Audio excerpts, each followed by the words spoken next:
Normal lang ba sa Pakistan ang may baril? Yan ang pag-uusapan natin ngayon.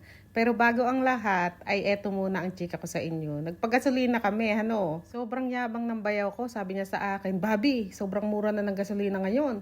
150 ang binaba. Pero pagtingin namin ang presyo ay 375 pa rin. Kaya ang sabi ko, akala ko bumaba. Sabi niya naman ay sandali lang, itatanong ko. Tapos ayun, ang tinanong niya ay sa gabi pa daw pala, magro-roll back. Kaya ang sabi niya, sige, magkarga tayo kahit na 2,000 lang muna. Dumaan pala kami dito sa TCS dahil i-deliver nga ng bayaw ko yung mga order sa kanyang pabango. Sa may mga jowa at asawa dyan na Pakistani, order na rin kayo sa akin. Alam niyo, lahat ng umorder sa akin, ang sinasabi nila mabango daw, nagustuhan ng mga jowa at asawa nila. Ito naman palang kulay green na sinusum ko na yan. Peras yan. Pero alam niyo, mas matamis itong peras na to kahit na mas maliit. Mas matigas din kaysa dun sa malaki, pero mas nasasarapan ko ito. O sige, ituloy na natin ang ating dapat pag-usapan. Normal nga lang ba dito sa Pakistan ang may mga baril? Habang papunta kasi kami ng park, ay napag-usapan namin ng bayaw ko yan. Ewan ko kung bakit bigla niyang nabanggit yung tungkol sa baril. Ang sabi niya nga, dito daw sa lugar namin, ay hindi na daw pwede yung magdala-dala ka ng baril kung saan-saan. Ipinagbabawal na daw yun. Tapos siya pala ay meron din. Meron din naman siyang license, pero ngayon wala na siyang baril. Ang sabi daw kasi ng government, dapat lahat ng may baril ngayon isurrender na yung baril. Kaya ayun, isinurrender niya tapos binayaran daw ng 36,000 o 39,000. Ang pagkakabili daw niya sa baril ay 45,000. Tapos binayaran niya ata ng 39,000. Dati kasi nagdadala-dala daw sila ng baril pagka lalo na pag bumabiyahe daw na ganyan for safety ba. Kunwari meron daw mangho-hold up o magtatangay na sasakyan. Sabi ko naman, ay pag mayroong mangkukuha na sasakyan ay ibigay mo. Sabi ko, huwag kang lalaban.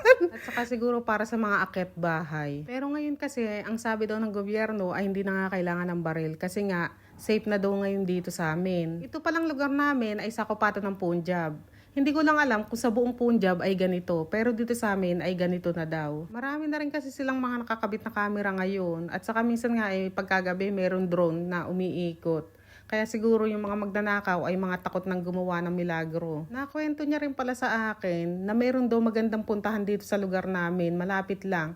1 oras mahigit lang daw ang biyahe, nag-i-snow din daw doon. Sabi ko, bakit hindi mo ako sinasama doon? Bumayahe pa tayo ng sobra layo ka ako sa Muri para makakita ng snow, pero palang malapit.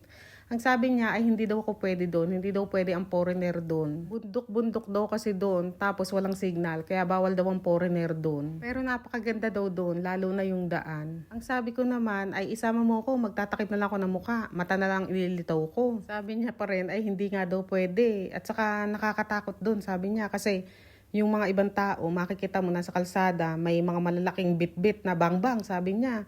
Pati nga bata pa, sabi niya, may bang-bang na. Nang makarinig ako ng bang-bang, ay sabi ko talaga, ay wag nang pumunta doon ka ako kahit na maganda doon. Maraming magandang lugar dito sa Pakistan. Kahit sa Kashmir, sobrang daming magandang lugar doon.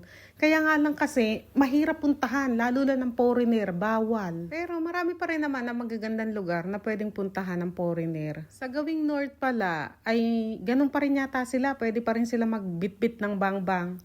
Pero dito sa amin, ganyan nga ang sabi ko. Hindi na pwedeng magbitbit kung saan-saan. Andito pala kami sa park. Friday nga pala nung pumunta kami.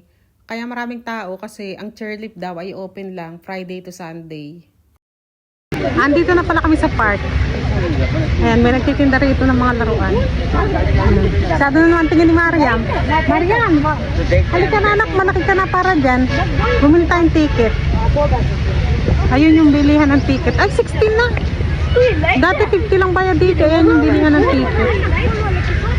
Halika anak, bili tayo. 60 na pala ang entrance. Siguro mga 15 pesos. Dito anak, bili tayo. Kasakay kami chairlift. Dati wala ang chairlift dito. Lagi kami dito dati. Siguro pang-4 na beses namin to. Ngayon may chairlift na. Ilan tayo? 1, 2 1, 2, 3, 4, 5, 6, 7 by 7. Sa? 7. Sat ba yun, no? Sat. Sat banda. Hanggang ngayon, nakakalimutan ko. Tinuturuan ako ng asawa ko dati 1 to 10. Nakakalimutan ko. Nakakalimutin ako. Che? Che? Che yung ano, 6. Oh. Hanggang 6 lang ako. 5.